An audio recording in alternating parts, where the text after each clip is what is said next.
नमस्कार.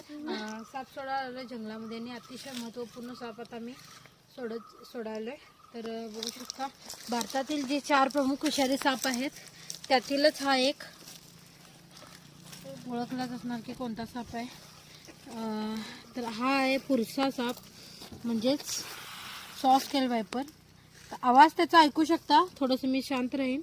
आवाज ऐकू शकता त्याचा कसा येतोय, कर असा करवतीप्रमाणे त्याचे जे खवले असतात ते एकमेकाला घासले जातात आणि त्याच्यामुळे तो आवाज होतोय. आता दाखवेन तुम्हाला आवाज मी.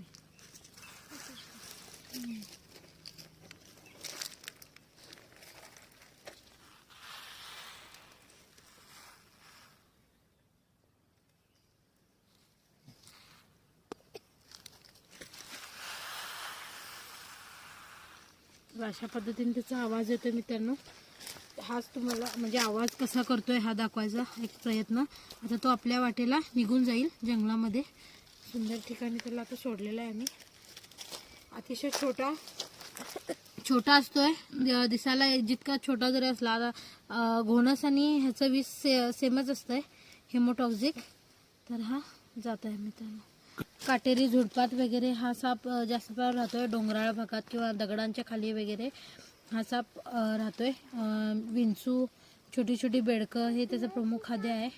सहसा लोकवस्तीत काय हा साप येत नाही, पण चुकून जरी आला तरी तुम्हाला ओळखता यायला पाहिजेत. कारण घोणसला तर आरामात तुम्ही ओळखू शकता की गोल गोल टिपके असतात. पण ह्याच्यावरती बघू शकता अशा समुद्राच्या लाटांप्रमाणे अशा हे इथं बघू शकता ह्या डिझाईन तुम्हाला दिसून येतील.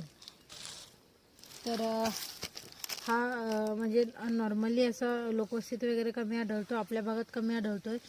रत्नागिरी, देवगड अशा ठिकाणी म्हणजे कोकणात जास्त प्रमाणात हा साप आढळतोय. 5 ते 6 पिल्लं घालणारा हा साप आहे. डायरेक्टली पिल्लांना जन्म देतो.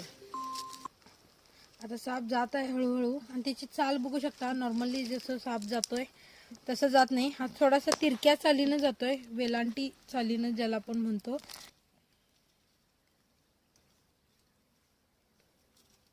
ते बघू शकता आता कसं तिरका चाललाय.